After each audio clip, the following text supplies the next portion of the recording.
तो हम लोग जो है पढ़ेंगे स्ट्रक्चर ऑफ कार्बोनिल ग्रुप, ठीक है ना। स्ट्रक्चर ऑफ कार्बोनिल ग्रुप, ठीक है। तो कार्बोनिल ग्रुप जो है कीटोन में भी रहता है और एल्डिहाइड में भी रहता है, दोनों में। तो जैसे हम लोग एक ले लेते हैं एसिटल्डिहाइड का एग्जाम्पल और इधर कीटोन का एग्जाम्पल ले लेते हैं।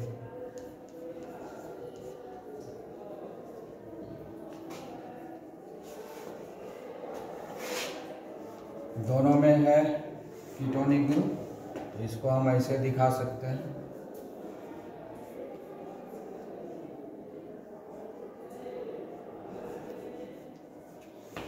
और इसको हम इस तरीके से दिखा सकते हैं।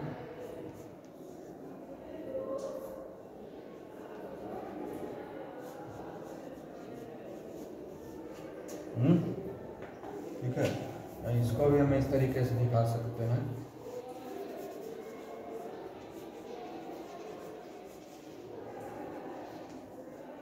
ठीक है, क्लियर? हाँ, अब देखो ये स्ट्रक्चर तो पता किससे चलता है? हाइब्रिडाइजेशन से पता चलता है ना। किसी भी चीज़ का स्ट्रक्चर किससे पता चलेगा? उसके हाइब्रिडाइजेशन से। का जो सेंट्रल एटम है, तो सेंट्रल एटम कौन है? ये है ना। तो इसमें 1 2 3 सिग्मा बॉन्ड है। ऑर्गेनिक केमिस्ट्री में तो हाइब्रिडाइजेशन पता करना आसान है, सिग्मा बॉन्ड काउंटिंग कर लो, क्योंकि इसमें तो 3 ही हाइब्रिडाइजेशन होता है, sp sp2 एंड sp3। ठीक है, तो इसमें देखो 1 2 3 सिग्मा बॉन्ड है और 1 पाई बॉन्ड है ना। तो 3 सिग्मा बॉन्ड जिस सेंट्रल एटम के पास होता है उसका हाइब्रिडाइजेशन क्या होता है? sp2 होता है। उसका हाइब्रिडाइजेशन क्या होगा? sp2। और sp2 अगर हाइब्रिडाइजेशन हुआ तो शेप क्या होगा? Trigonal planar. Trigonal planar. इसका मतलब क्या हो गया कि ये जो तीनों ग्रुप है इससे जुड़ा हुआ, ये तीनों सेम प्लेन में है, तीनों ट्रायंगल के वर्टेक्स के ऊपर है ना। ट्रायंगल में 3 वर्टेक्स होता है ना, तो तीनों वर्टेक्स पर एक एक आ गया, एक पर ही आया, एक दूसरा पर ही, यानी इसको ऐसे मिलाएंगे, इसको ऐसे मिलाएंगे तो कैसा लगेगा? ट्रायंगुलर, है ना, ट्रायंगुलर प्लैनर हो जाएगा। तीनों एक ही प्लेन में है, तो जब तीनों एक ही प्लेन में तो क्या होगा? बॉन्ड एंगल कितना हो जाएगा? 120। ये जो बॉन्ड एंगल होगा 120 होगा, ये जो बॉन्ड एंगल होगा 120 होगा, ये जो बॉन्ड एंगल होगा 120 होगा। इसमें भी CO ग्रुप ही है, यही है सेंट्रल एटम, है ना। इसमें भी 3 ही सिग्मा बॉन्ड है, 1 2 और 3 सिग्मा बॉन्ड है। तो इसका भी हाइब्रिडाइजेशन क्या होगा? sp2 ही होगा। और जब sp2 होगा तो शेप क्या होगा? ट्रायगोनल प्लैनर होगा। यानी इसमें भी कीटोन में भी तीनों का तीनों सेम प्लेन होगा, उसमें भी बॉन्ड एंगल जो है 120 ही होगा, क्योंकि तीनों प्लेन में है तो 360 तीन भाग में बटेगा, तो इसलिए 120 डिग्री बॉन्ड एंगल रहेगा। तो यही हो गया इसका स्ट्रक्चर, ट्रायगोनल प्लैनर हुआ। स्ट्रक्चर क्या हो गया? ट्रायगोनल प्लैनर हो गया। शेप क्या हो गया? ट्रायगोनल प्लैनर हो गया।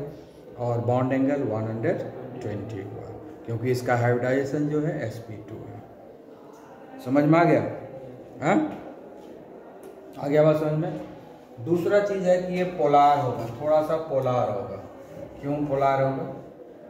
क्योंकि ये जो कार्बन ऑक्सीजन बॉन्ड है यहाँ पर, तो ये ऑक्सीजन जो हाईली इलेक्ट्रोनेगेटिव है, हाईली इलेक्ट्रोनेगेटिव है।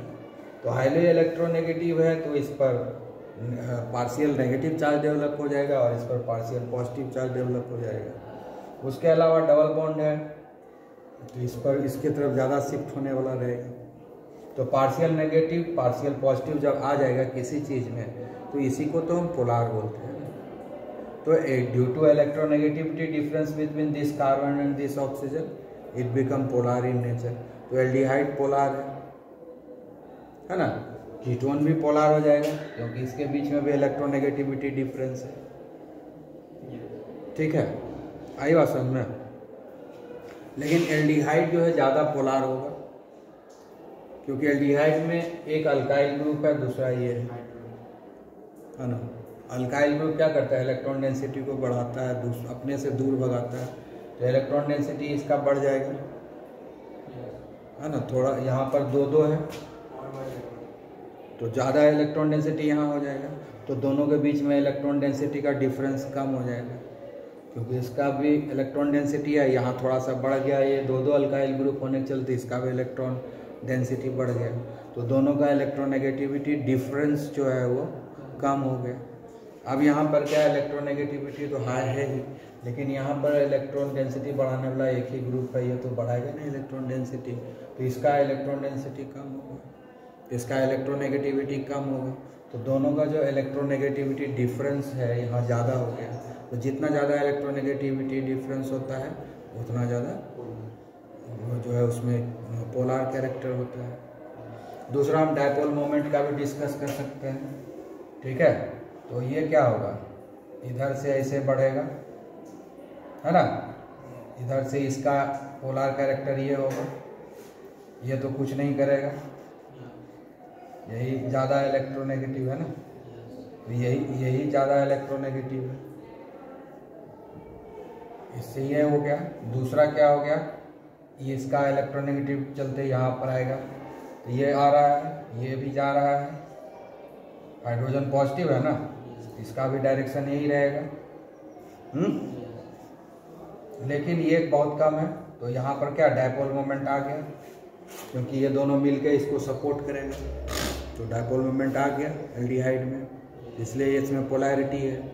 उसमें भी वही है, उसमें भी डायपोल मोमेंट है, इसका जाएगा ऐसे, इसका जाएगा ऐसे, इसका तो सपोर्ट ही कर रहा है ना इसको, तो इसमें भी पोलैरिटी आएगा, लेकिन इसका पोलैरिटी थोड़ा कम होगा, इसलिए इसका डायपोल मोमेंट कम होगा, इसका डायपोल मोमेंट ज़्यादा होगा, तो मैग्नीट्यूड ज़्यादा होगा, समझ गए ना। तो इसीलिए इसमें ज़्यादा आयनिक कैरेक्टर है और इसमें आयनिक कैरेक्टर कम है। तो aldehyde is more ionic than ketone, है ना, aldehyde is more polar than ketone, ठीक है, समझ में आया। तो स्ट्रक्चर एंड पोलैरिटी हम लोग पढ़ लिए, और इसी पोलैरिटी के चलते ये रिएक्टिव होता है। अगर इसमें पोलैरिटी नहीं होता एल्डिहाइड और कीटोन में, तो फिर रिएक्टिविटी कम होता, ऐसे कम ही है लेकिन फिर भी सफिशिएंट रिएक्टिविटी होता है। हाइड्रोकार्बन से तो ज़्यादा रिएक्टिव है, हाइड्रोकार्बन में तो कोई पोलैरिटी है नहीं, जिसके कारण वो कम रिएक्टिव है, लेकिन एल्डिहाइड कीटोन में क्या है, पोलैरिटी है, जिसके कारण ये ज़्यादा रिएक्टिव है। अब हम लोग पढ़ेंगे प्रिपरेशन ऑफ एल्डिहाइड, है ना। पहले पढ़ेंगे method preparation of aldehyde and ketone, यानी ऐसा मेथड पढ़ेंगे जिससे कि एल्डिहाइड और कीटोन दोनों बनता है, ठीक है। तो पहला मेथड है ऑक्सीडेशन ऑफ एल्कोहल। पहला मेथड क्या है, ऑक्सीडेशन ऑफ एल्कोहल। तो हम लोग जो है एल्कोहल चैप्टर पढ़ चुके हैं, है ना, उसमें प्रॉपर्टीज ऑफ एल्कोहल पढ़े, जो हम प्रॉपर्टीज में पढ़े यहाँ पर प्रिपरेशन में आ गया, ठीक है ना।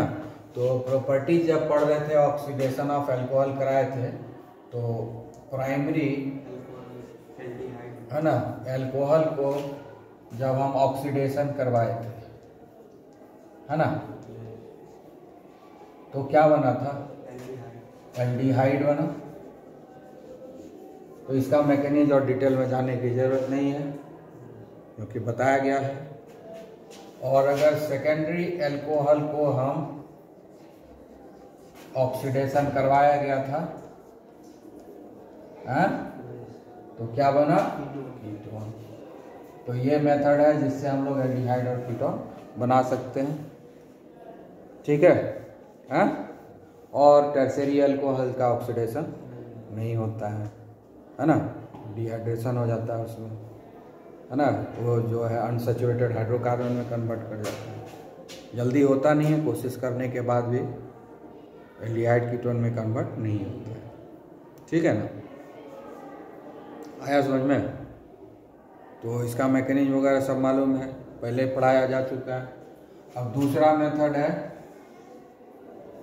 रिडक्शन और डिहाइड्रोजनेशन। रिडक्शन नहीं, अभी ऑक्सीडेशन है। ये तो ऑक्सीडेशन मतलब ऑक्सीडाइजिंग एजेंट के थ्रू करवाएंगे, ठीक है। यहाँ भी ऑक्सीडेशन हो रहा है, तो इसमें ऑक्सीडाइजिंग एजेंट का यूज करेंगे। Reduction of alcohol by oxidising agents, ठीक है ना।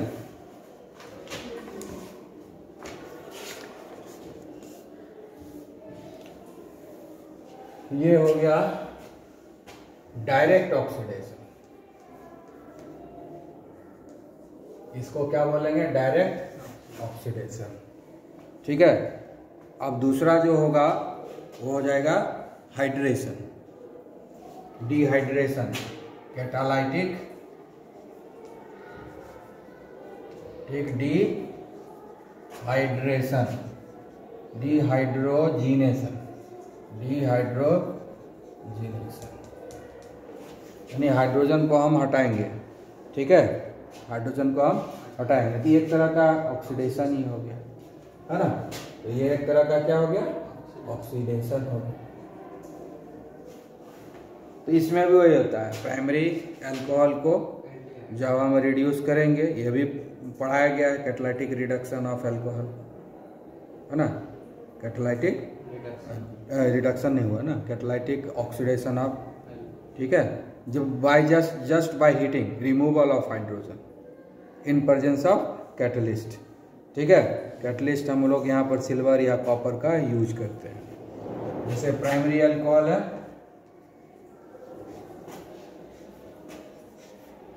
यहाँ पर कैटलिस्ट जो है कॉपर का या सिल्वर का यूज करेंगे, ठीक है। तो अपने इससे जो है हाइड्रोजन निकल जाएगा, क्या निकल जाएगा, हाइड्रोजन निकल जाएगा और हमको मिल जाएगा एल्डिहाइड। इसका भी मैकेनिज्म डिस्कस किया हुआ है ना। उसके बाद जब सेकेंडरी अल्कोहल होगा तो इसमें भी वही है, कॉपर और सिल्वर के प्रेजेंस में हम हीट करेंगे, है ना। कॉपर और सिल्वर के प्रेजेंस में हीट करेंगे तो ये बन जाएगा कीटोन।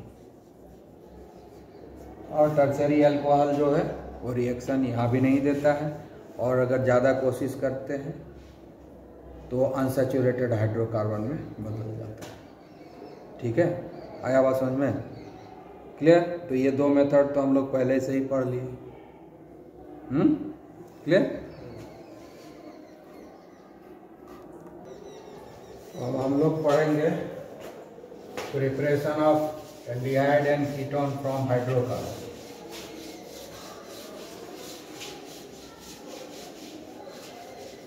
अभी तक प्रिपरेशन किससे किए थे, अल्कोहल से। अब प्रिपरेशन कराएंगे हाइड्रोकार्बन से, फ्रॉम हाइड्रोकार्बन, ठीक है। अब हाइड्रोकार्बन से हम लोग प्रिपेयर करेंगे, अनसैचुरेटेड हाइड्रोकार्बन से एल्डिहाइड एंड कीटोन का प्रिपरेशन होगा, ठीक है। तो इसमें पहला मेथड है ओजोनोलिसिस। ओजोनोलिसिस ऑफ एल्कीन, ठीक है, followed by oxidation by zinc dust, followed by oxidation by zinc dust, ठीक है। तो इसमें हम लोग क्या करेंगे, ओजोनोलिसिस मतलब एडिशन ऑफ ओजोन हो गया। तो हम लोग क्या करते हैं यहाँ पर, जैसे ये सबसे सिंपल एल्कीन तो यही है, सबसे सिंपल एल्कीन यही ना है, ठीक है। अब इसको जो है ओजोन के प्रेजेंस में हम हीट करेंगे, तो ओजोन का स्ट्रक्चर कैसा आता है, ओजोन का स्ट्रक्चर ही ना है,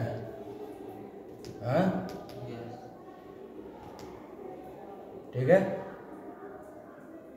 2 4 6 8, ठीक है, 2 4, ठीक है, यही है ओजोन का स्ट्रक्चर। अब क्या होगा, ये टूटेगा, ठीक है।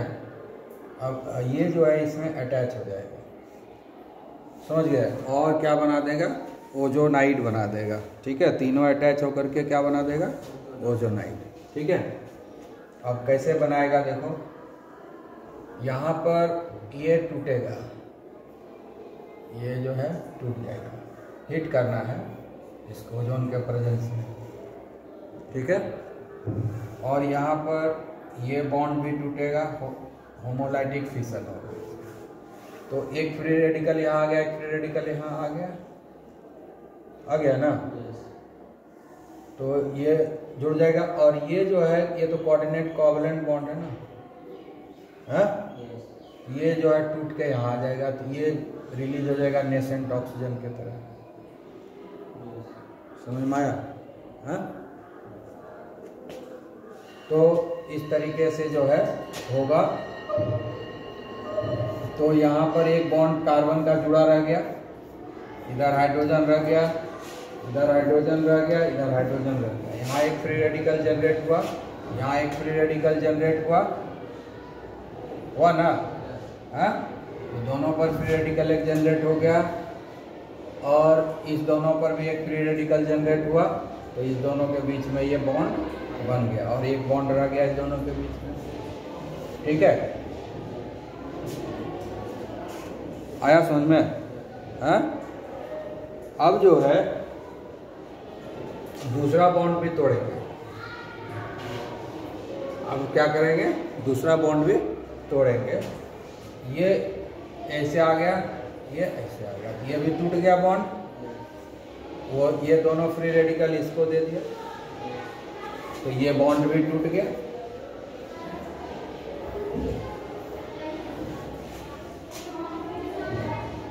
समझे, हाँ? आई बात समझ में। ये हो गया हमारा इथिलीन ओजोनाइड, इथिलीन ओजोनाइड, इसी को बोलते हैं ओजोनोलिसिस, समझ गए, आई बात समझ में। अब जो है इसको हम जिंक डस्ट के साथ गर्म करेंगे, जिंक डस्ट के साथ हम गर्म करेंगे, ठीक है। जिंक डस्ट लेंगे और वाटर ले लेंगे, जिंक डस्ट ले लेंगे और वाटर ले लेंगे, ठीक है। अब क्या होगा, जिंक डस्ट और वाटर जब लेंगे तो यहाँ पर ये टूट जाएगा, इधर ये भी टूटेगा, यहाँ पर ये यहाँ टूटेगा, और ये यहाँ टूटेगा, ठीक है। आई बात समझ में, इधर से ये टूट जाएगा और इधर से ये टूट जाएगा, यहाँ से ये निकल गया, वो नेसेंट ऑक्सीजन फिर यहाँ से निकल गया, वो H2O के साथ कंबाइन करके H2O2 बना देगा, ठीक है, हाँ? और जिंक डस्ट का काम है कि H2O2 को एब्जॉर्ब करके हटाते जाए, नहीं तो फर्दर ऑक्सीडेशन करा देगा, ऑक्सीडाइजिंग एजेंट है, इसीलिए जिंक डस्ट यहाँ लिया गया, ठीक है। ये जब टूट गया, ये टूटा इधर, अब देखो ये यहाँ आ जाएगा और ये टूट के यहाँ आ जाएगा, तो एक डबल बॉन्ड बन जाएगा, ठीक है। इसको हम इधर दिखाएंगे तो आसानी से हो जाएगा ना, इधर, और इसको यहाँ से हम दिखाएंगे, यहाँ डबल बॉन्ड हो जाएगा, यहाँ टूट गया। अब देखो कैसे टूटा, यहाँ से ऐसे टूट गया और यहाँ से ऐसे टूट गया ना, तो कैसा बन गया, ठीक है, हाँ? यहाँ डबल बॉन्ड बन गया, प्लस इधर भी देखो यहाँ डबल बॉन्ड बन गया, इधर तो 2 एल्डिहाइड बन गया। तो इथीन लेंगे तो एल्डिहाइड का 2 मॉलिक्यूल मिल जाएगा हमको, है ना, आया समझ में, क्लियर। उसी तरह से है कि इसमें हम क्या प्रोडक्ट, क्या चीज़ लेंगे, किस तरह का हम यहाँ पर एल्कीन लेंगे, वही प्रोडक्ट है। अगर यहाँ हम CH3 दे देंगे तो यहाँ CH3 आ जाएगा, तब एसिटल्डिहाइड हो जाएगा, अगर यहाँ भी CH3 दे देंगे, यहाँ भी CH3 रहेगा, तो यह दोनों CH3 होगा तो यह कीटोन हो जाएगा, इधर आ जाएगा एल्डिहाइड। अगर इधर भी CH3 इधर भी CH3 दे देंगे तो यहाँ भी कीटोन हो जाएगा। तो ये जो H को रिप्लेस के जैसा कंपाउंड देंगे, जिस तरह का अनसैचुरेशन करेंगे उसी तरह का प्रोडक्ट मिलेगा, यानी इसमें हमको मिक्सचर ऑफ एल्डिहाइड मिल सकता है। अब जैसे यहाँ CH3 है और यहाँ पर जो है CH3CH2 है, तो ये एल्डिहाइड अलग बनेगा और इधर वाला एल्डिहाइड अलग, इधर एसिटल्डिहाइड बन जाएगा, 2 कार्बन यहाँ 1 3, उधर बन जाएगा प्रोपेनल्डिहाइड, है ना, प्रोपाइन एल्डिहाइड होगा, प्रोपेनल बन जाएगा उधर, आई बात समझ में। और दोनों H को एल्काइल ग्रुप रख देंगे तो कीटोन बन जाएगा। यानी ये ऐसा है जिसमें हमको वेराइटी ऑफ एल्डिहाइड बना सकते हैं, वेराइटी ऑफ कीटोन बना सकते हैं, मिक्सचर ऑफ एल्डिहाइड बना सकते हैं, मिक्सचर ऑफ कीटोन बना सकते हैं, mixture of aldehyde and ketone बना सकते हैं। तो वर्सेटाइल मेथड है इसमें, ठीक है, समझ में आ गया ना। तो ये हम डिपेंड करता है कि हम यहाँ पर कौन सा एल्कीन लेंगे, उसी के हिसाब से हमको यहाँ पर प्रोडक्ट मिलेगा, एल्डिहाइड मिलेगा या कीटोन मिलेगा या एल्डिहाइड कीटोन का मिक्सचर मिलेगा, है ना, या डिफरेंट काइंड ऑफ एल्डिहाइड मिलेगा, डिफरेंट काइंड ऑफ कीटोन मिलेगा। It all depends upon this one, ये जो सबस्ट्रेट है ये कौन सा हम एल्कीन लिए हुए हैं। क्लियर, समझ में आ गया, हाँ।